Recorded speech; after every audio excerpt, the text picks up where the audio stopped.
Today I shall speak about a very tiny area which was part of the talk, on the basis of which he drew something like a quantum circuit, which he said is the modern version of von Neumann's measurement theory in 1932.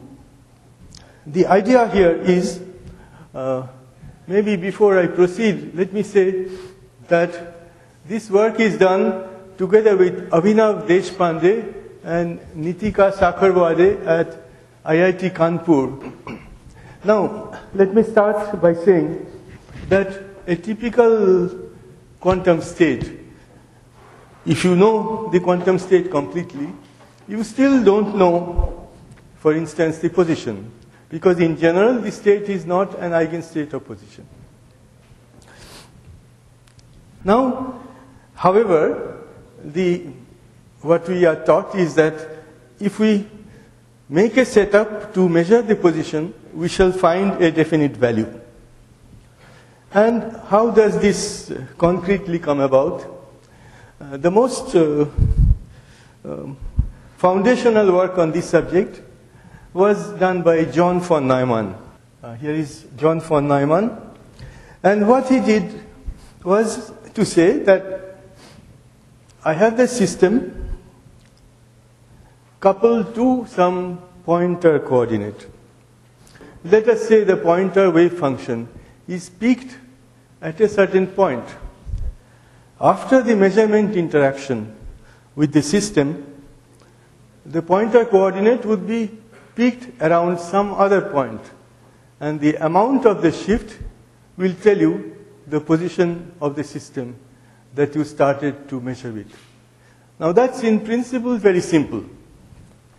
But what is probably not so well known is that whereas a single observable, which could be position, momentum, or anything else, can be measured in this way with the von Neumann procedure, it was quite a different thing if you wanted to measure, for instance, position and momentum. First of all, in quantum mechanics, we are afraid of non-commuting observables. We are told to be very careful. We cannot measure position and momentum together. We are told that if you measure some observable, the state collapses to an eigenstate of that observable. Of course, in quantum mechanics, because of the commutation rule between position and momentum, there is no simultaneous eigenstate of position and momentum. So, finished, we cannot measure position and momentum together. However, John von Neumann in this book also discussed that we can nevertheless measure position and momentum approximately. We may not be able to measure it exactly as we can for a single observable. When you take two non-commuting observables, it is still possible to get an approximate idea of their values.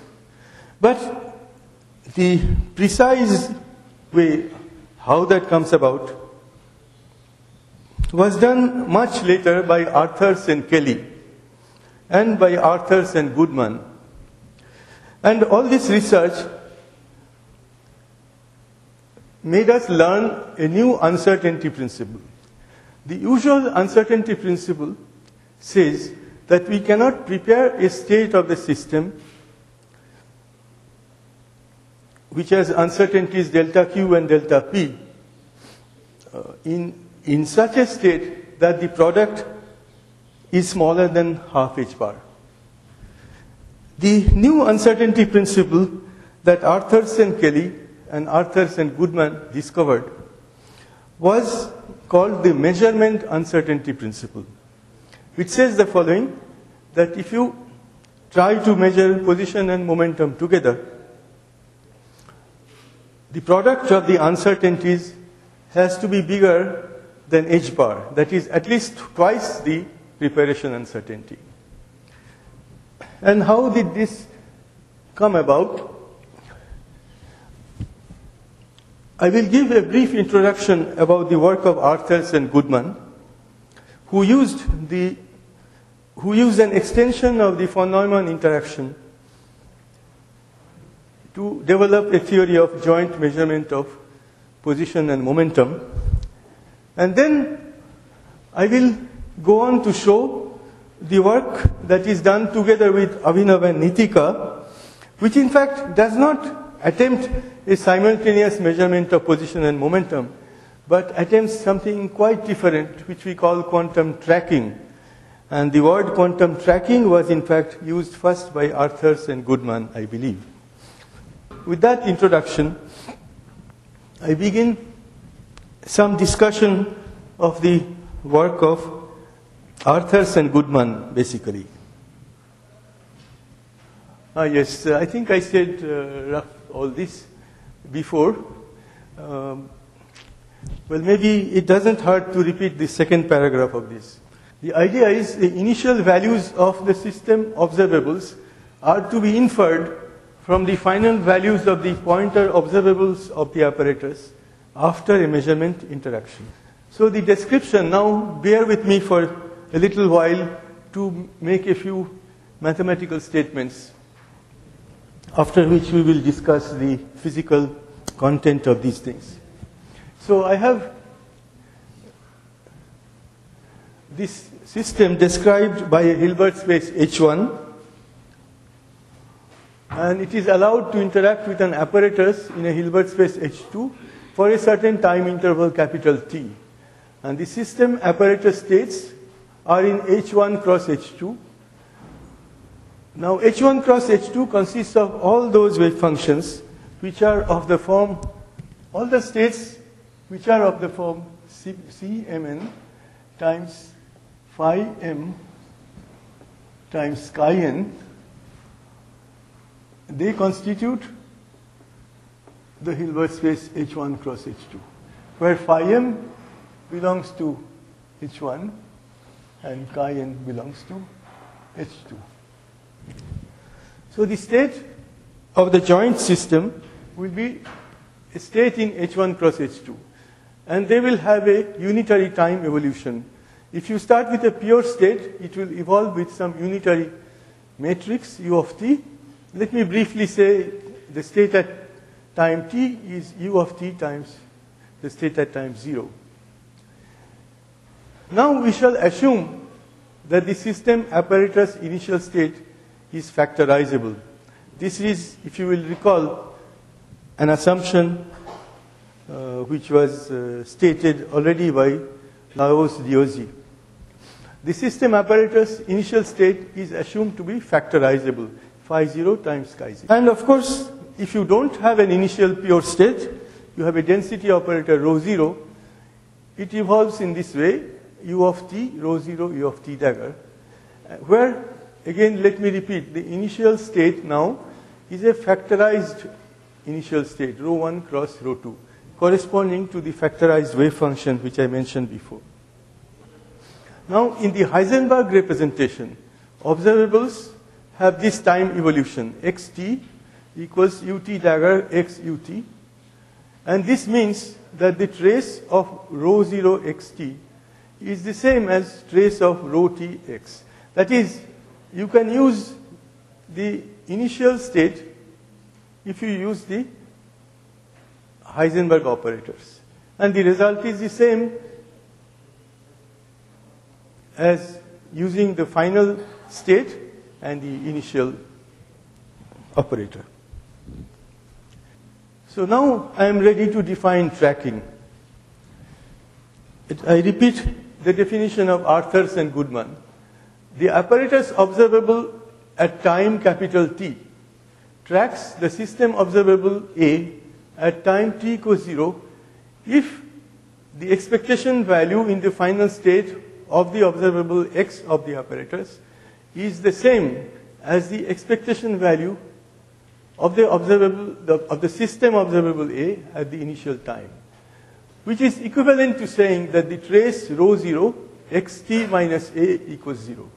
And for brevity, we will denote these traces in the initial state by a bar, over bar. So this xt bar is trace rho 0 xt. So in this notation, this equation becomes xt minus a average equals 0.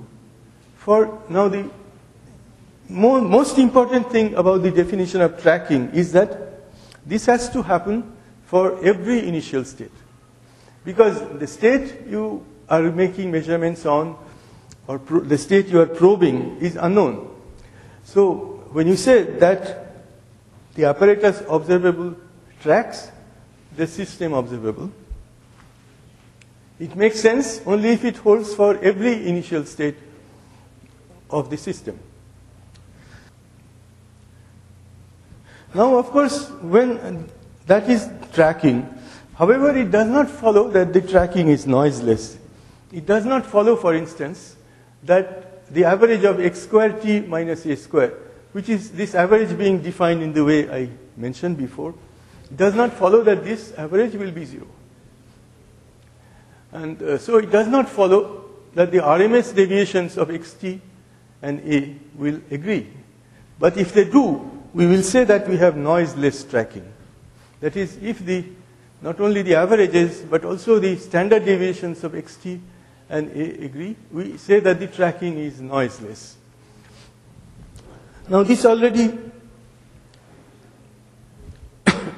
is the thing which Arthurs and Goodman discussed in detail, but I will here make another definition, which I call faithful tracking. The apparatus observable x at time capital T tracks the system observable at t equals 0 faithfully if x and a, first of all, have to have the same spectrum, that is the same set of eigenvalues, if you like, and if for all functions fa and fx, which are defined by means of their eigenfunction expansions, fx at t tracks f of a for all initial states. That is not only the square, but in fact all functions, if they are reproduced, then you say you have a faithful tracking. The faithful tracking is equivalently stated by this equation, but let us skip that for the moment. Now, when I make this definition of faithful tracking, people may say, oh, that is very, very hard to have a situation in which all functions of the apparatus of the pointer observable will reproduce the corresponding function of the apparatus observable. It is very, very hard in general. And in fact, that is the beauty of the very simple von Neumann interaction Hamiltonian. When you look at it, it is so simple to solve, etc., that you forget that there are certain beauties contained in that very simple expression of von Neumann. So von Neumann's interaction here between an apparatus state and an apparatus observable x is given by this expression. Let us say I take the simple case of the observable A being the position of the system, let me call it Q, and P1 being the momentum operator for the pointer, which I call P1, and K is a constant, the strength of the interaction. So, as we saw in the morning, this Schrodinger equation can be solved exactly. And the solution is just phi of q, the same unchanged system wave function, but the pointer wave function shifted by an amount kqt. If we now assume that the pointer wave function is peaked at x1 equals 0 and has a certain width parameter b here, and if we choose the product kt equals 1 for specificity, we find that the apparatus density, we find the apparatus density operator by taking a trace over the system coordinates. And the diagonal elements of the apparatus density matrix are then easily calculated to be this expression, which you don't have to read in detail, except to notice one very important fact, which is that if b goes to 0, that is the width of the pointer wave packet goes to 0, then this quantity is just a representation. This quantity divided by b is a representation of a delta function centered centered at q equals x1. Therefore, in that limit, this expression, that is the reduced density operator of the system, the diagonal element of that x1, x1, will go to phi q equals x1 modulus square. That is to say, the position probabilities for the system will be reproduced exactly by the reduced density matrix of the apparatus. And because of this, you can easily see that arbitrary functions of x1 at t will track the corresponding function of the position of the system. So there is faithful tracking in the von Neumann model. It is not only noiseless tracking, it is faithful tracking in the limit of b going to 0. But as I indicated before, this is the most simple situation, and if you ask for a simultaneous measurement of two non-commuting observables, the situation changes completely. And we then get into what is called the measurement uncertainty relation. So this is the model of Arthurs and Kelly, and later Arthurs and Goodman, which constitute an extension of von Neumann to joint measurements. And the basic idea is that the measurement interaction should couple the non-commuting system observables A1 and B1. For instance, A1 and B1 could be position and momentum. And this cross product means that these are purely system observables. These identity operators are for the apparatus space. And that the interaction will couple these two things to two commuting observables of the apparatus. Now you see the observables of the apparatus I denote by I1 cross R2 and I1 cross S2. I1 being the identity in the system space, and R2, S2 are apparatus operators. And why do we assume that these are commuting observables?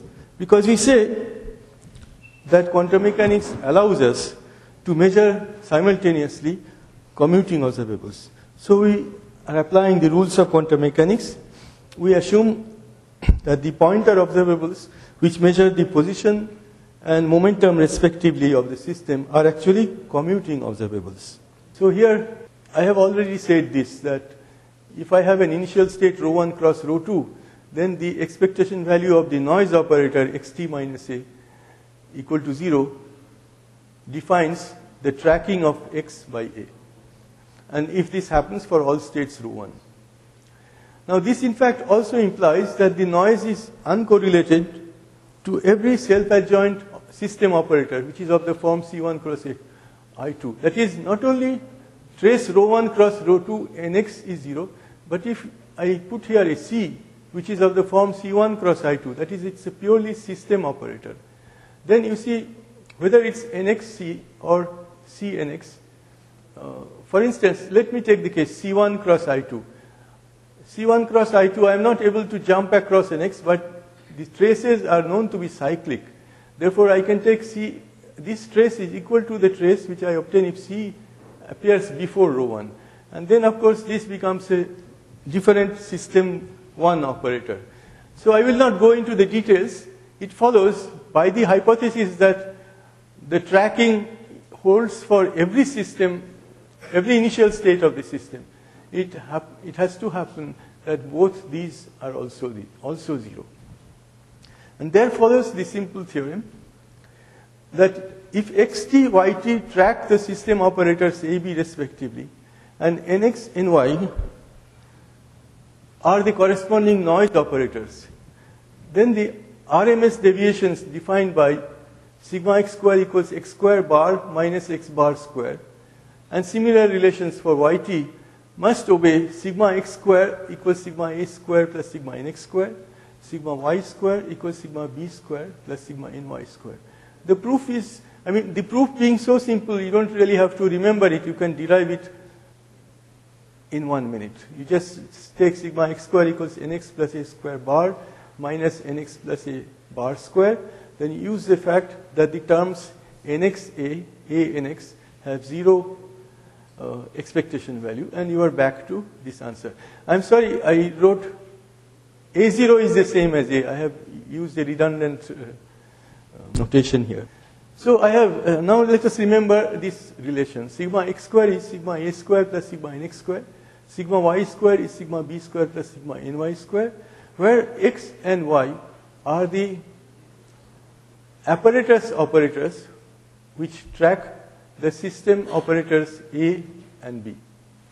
A and B are non-commuting, and x and y are commuting. This immediately implies that the noise commutator nx ny has an expectation value which is the difference of the expectation values of the commutator xy and the commutator AB.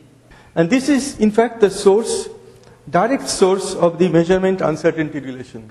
You will see that the proofs are all very, very simple. You can just sit down and do it in half an hour. Here comes the crucial hypothesis of simultaneous measurability. If we now assume that xt, yt are just the Heisenberg operators rt, st, corresponding to simultaneously measurable, that is commuting operators, apparatus observables rs, then because rt, st are unitary transforms of rns, their commutator is also 0. And therefore it follows that the commutator of nr, ns, average of that is the minus the average of this. Because in the previous slide you see, you have this relation, and if this commutator is 0, then I have nx ny bar equals minus ab bar. That's very simple. But now I know that if I know the commutator of two observables, there is the usual uncertainty relation given by the Schwartz inequality. That is, the Schwartz inequality says that for any two operators nr, ns, sigma nr, sigma ns must be greater than or equal to half of the expectation value of a commutator of nr, ns, and then the modulus of that. This is the usual thing which gives us delta q, delta p bigger than half qp commutator, which is h bar, ih bar. So this is the usual one which gives half h bar as the uncertainty product lower limit for q and p. But now it follows that this quantity, because of this relation, has to be this equal to half of AB commutator bar modulus. So that is for the product. If you try to evaluate this, I have sigma nr square, sigma ns square, which is now given by 1/4 AB square lower limit. And then I have sigma a square, sigma b square, which also has a similar limit. But then there are these cross terms, sigma nr square, sigma b square, and sigma a square, sigma ns square. And then you can use the fact that x square plus y square is bigger than twice xy to find that this product is in fact bigger than 4 times what you get from each of these terms. So that's the last final relation. You get that sigma r square, sigma s square is bigger than or equal to expectation value of commutator AB modulus square. So this is the relation which tells you that if you are going to measure q and p together, then the uncertainty product for measurement will be not 1/4 of h bar square, but in fact h bar square, which is bigger than the preparation uncertainty relation. So this is, so far, it is just the work of Arthurs and Goodman. Now, what I will show in the work we have done recently, which is being written up now, is the fact that using the same Hamiltonian of von Neumann, Arthurs and Kelly, it is possible to do noiseless tracking of non-commuting observables. And here I will distinguish between tracking and measurement. In measurement, you assume, you justify the relation that the commutator of R and S is 0 by saying that R and S represent macroscopic measuring apparatus. But no definition, no accurate definition or what is macroscopic is available. Therefore, it is simpler for us to simply say that the Arthur-Goodman theorem just says that noiseless tracking of non-commuting system observables is impossible by using only commuting apparatus observables. So we drop the requirement of commuting apparatus observables. We ask whether noiseless tracking in the von Neumann Arthur-Scaly model is possible if we allow the apparatus observables tracking the conjugate system observables not to commute. We find that the possibility exists only when we generalize the initial apparatus state of Arthur-Scaly in an extremely drastic way. The measurement interaction of Arthur-Scaly is just a sum of two terms of the von Neumann form, QP1, then add PP2. So P1 is something which leads to measurement of Q, P2 is something that leads to measurement of P. K is a coupling constant. And it is assumed that the pointer coordinates in that, we still assume that this, so in this Hamiltonian, we stick with the assumption of Arthur-Scaly that x1, x2 are two commuting apparatus observables. It will turn out that they are not the observables they are not the tracking observables.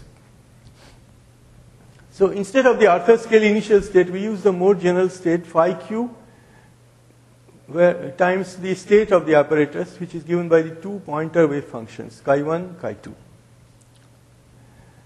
And they are, let us say, again Gaussians. The only generalization here that we permit ourselves is to allow B1 and B2 to be unequal, which in the work of Arthur-Scaly were said to be equal. Now, in Arthur-Scaly scheme, they obtain approximate QP measurements by postulating their correspondence with the joint probability distribution of the commuting observables x1, x2, given by the diagonal elements of the reduced density matrix. And they find that, of course, you can measure arbitrarily position by letting B going to 0, or measure arbitrarily accurately momentum by letting B going to infinity. But in between, you have an optimum choice which gives the minimum possible uncertainty product. What we find is that instead of B1 equals B2 equals B, we shall need something drastically different. We will need B1 going to 0, B2 going to infinity. This is as different as possible from the initial conditions used by Arthur-Scaly. And, well, I think I will not set out the derivation in detail, except to say that the Arthur-Scaly Hamiltonian consists of two terms, QP1 and PP2, whose commutator is non-zero, but the commutator commutes with each of the terms. And because of this, the solution can be written as a product of some translation operators. And you see the initial, if we work in the QX1 P2 representation. Now this is something which is using the theorem that exponential A times exponential B is exponential A plus B plus half commutator of AB. And that gives you this result, which is, and the exact solution is now of this form. You see that the initial wave function now, in contrast to von Neumann's case, does not remain the same. It has some translation. And chi1 and chi2 have, chi2 tilde has no change, chi1 has this change. The final wave function, after solving this Schrodinger equation exactly, is of the following form.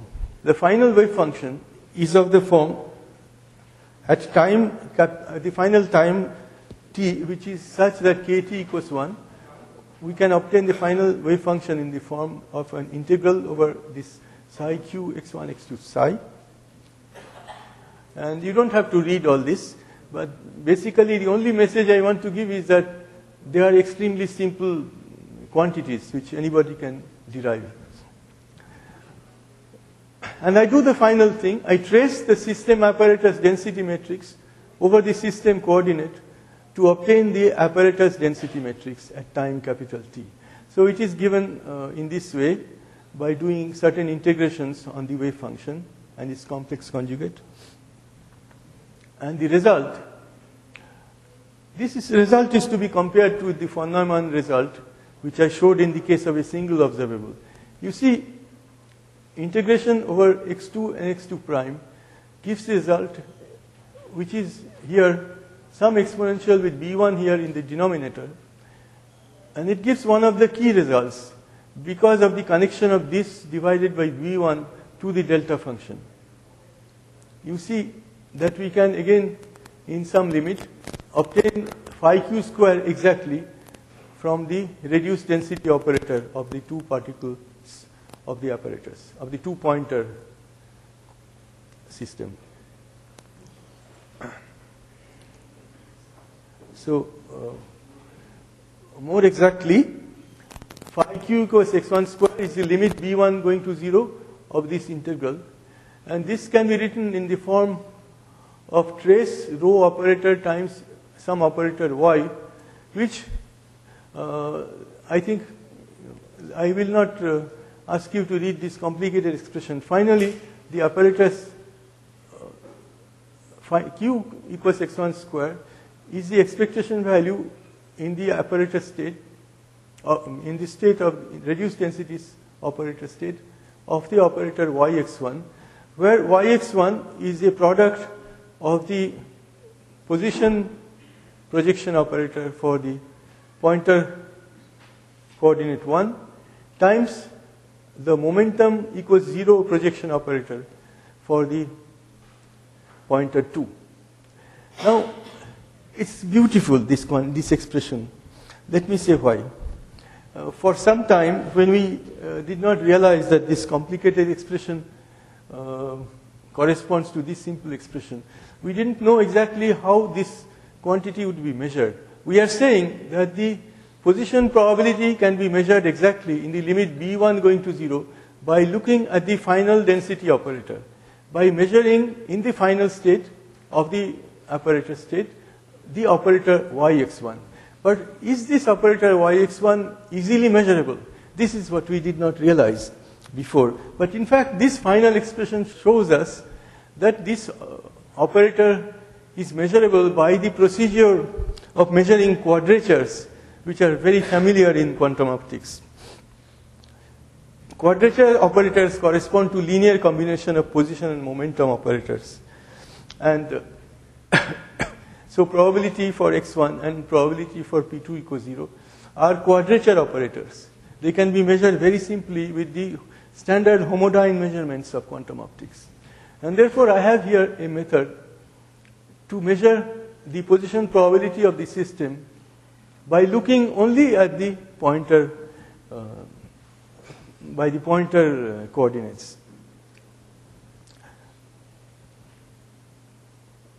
Now, what I have done for position, I could do equally for the momentum, and that is shown by the next expression, which unfortunately is on 2 slides, so it's difficult to read. The only thing I want to point out that is of the form, the momentum probability density for the system, P equals x2, is given by the limit b2 going to infinity. So in the first slide, in the previous slide, I needed b1 going to 0. In this slide, I need b2 going to infinity. So for the simultaneous tracking of both position and momentum, I have to have b1 going to 0 and b2 going to infinity. So now compare with the Arthur-Kelly things. Arthur and Kelly had these results, that delta x1 square is delta q square plus b square, delta x2 square is delta p square plus 1 over 4b square. And so they obeyed the Arthur-Goodman relation of the, in fact they derived the, before Arthur and Goodman, the measurement uncertainty relation.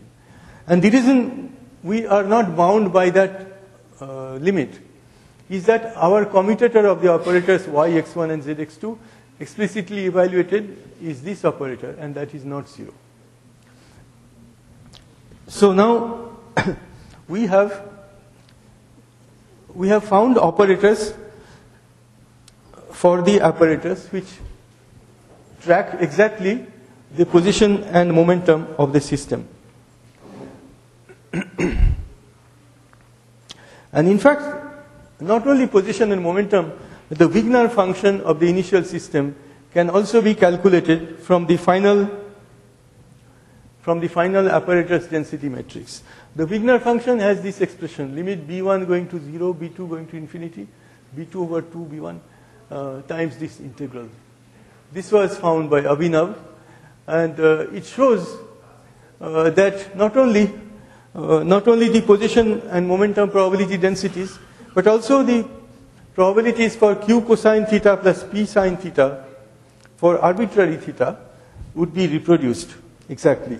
Because the Wigner function has this property that its marginals reproduce exactly those probabilities exactly. And this I can make all this very simple by making a small restriction on the Hamiltonian that I discussed before to discuss phase space rotations very simply. If I take B2, B1 equals half, and then I let B1 going to 0, then of course I will have B2 going to infinity. But in addition, I will have the property that the initial state of the apparatus will be symmetry under rotations of x1 and x2. And then, because the Hamiltonian operator itself has certain symmetries, I will not discuss these things in great detail because they are extremely elementary. They are extremely elementary, and what comes out of these discussions of the rotations in phase space is that not only P and Q probabilities, but also probabilities of Q cos theta plus P sin theta equals x1 and minus Q sin theta plus P cos theta equals x2 are given exactly by the apparatus density matrix by tracing with some appropriate operators yx1, zx2, which have exactly the same expressions as before with appropriate replacements of x1 by x1 cos theta plus x2 sin theta, etc. So this means that in fact, because we have been able to show that the probabilities of q cos theta plus p sin theta for arbitrary theta can be tracked exactly in the limit of b1 going to 0 and b2 going to infinity. And because it is known by the fundamental formula of quantum tomography,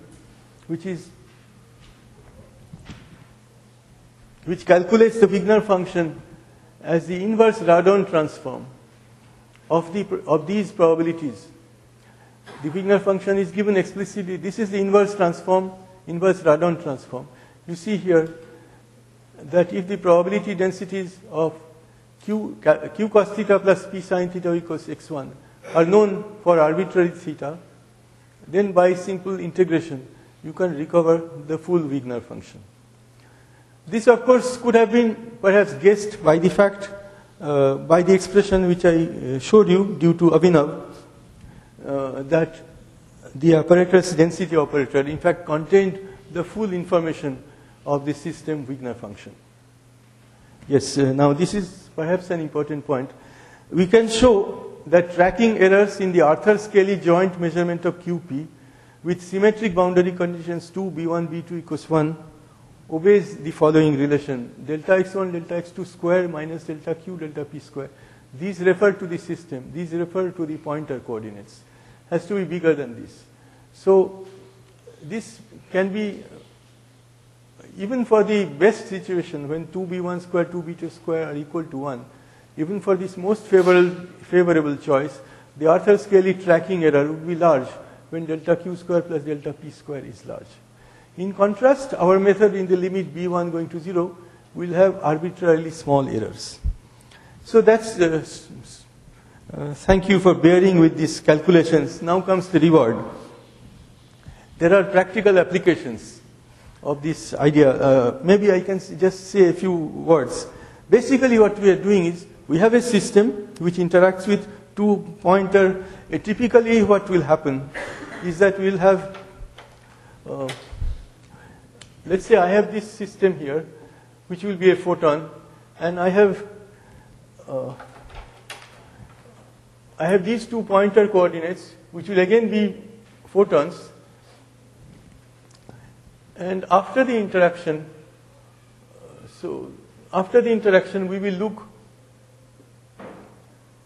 only at the pointer observables, and we are able to calculate the full Wigner function of the initial system, meaning that the system wave function has somehow been transferred, or its knowledge has been transferred to these two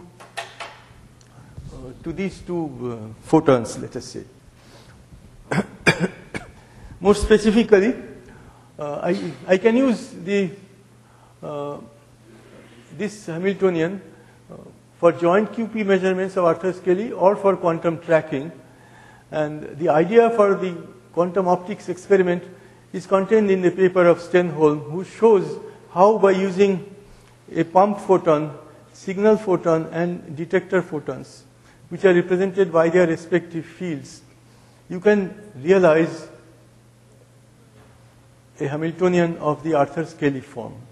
And the idea then would be that, let's say the signal has an interaction with these two pointer photons, and we look later on only at the output photons from the pointer photons, and we can teleport them. There could be some reasons why the system photon cannot be transmitted over long distances. And for instance, certain frequencies teleport better. So we could now teleport these photons and look at, so basically what we have done is the pair of photons of the pointer is an image of the initial state of the system fully, not just position, momentum, but of the full density matrix. Because the density matrix can be constructed. Once the Wigner function is known, the full density matrix can be constructed. And therefore we have the full density matrix of the system can be constructed by looking only at these two apparatus photons. So, and then if we wish to measure any quadrature for the system photon, we can do this sitting very far away by looking only at these, by measuring the expectation values of these apparatus, of the operators capital Y, capital Z, etc., which we constructed before. But this is basically the idea this is a kind of idea for quantum teleportation, which, let me say, is very, very different from the usual idea of teleportation. The usual idea the usual idea is something like this, that you have some system whose state you want to teleport. What you do is that you construct a pair of photons which are entangled. And then you have some measurement of typically Bell type measurements. And the result of that measurement is communicated by classical means to some far away location where this photon travels. And then after knowing the result of this measurement, there are various possible measurements that you can do here, and depending on the result of the measurement, the person here can make a unitary transformation and construct exactly the initial state. So the initial photon does not travel here. It's this photon of the entangled pair that was prepared travels. And yet it is possible to get in this photon an image of this state. And the idea here, you see, is similar, but the means are rather different. Here I don't need any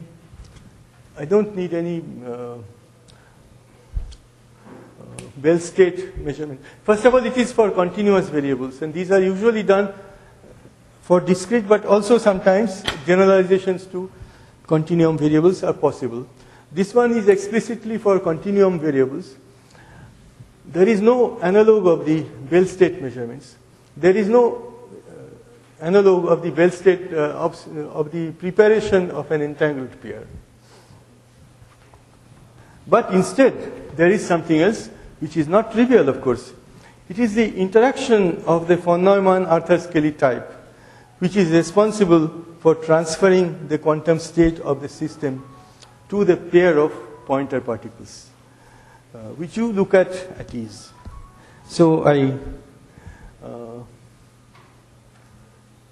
will stop here, and I thank you for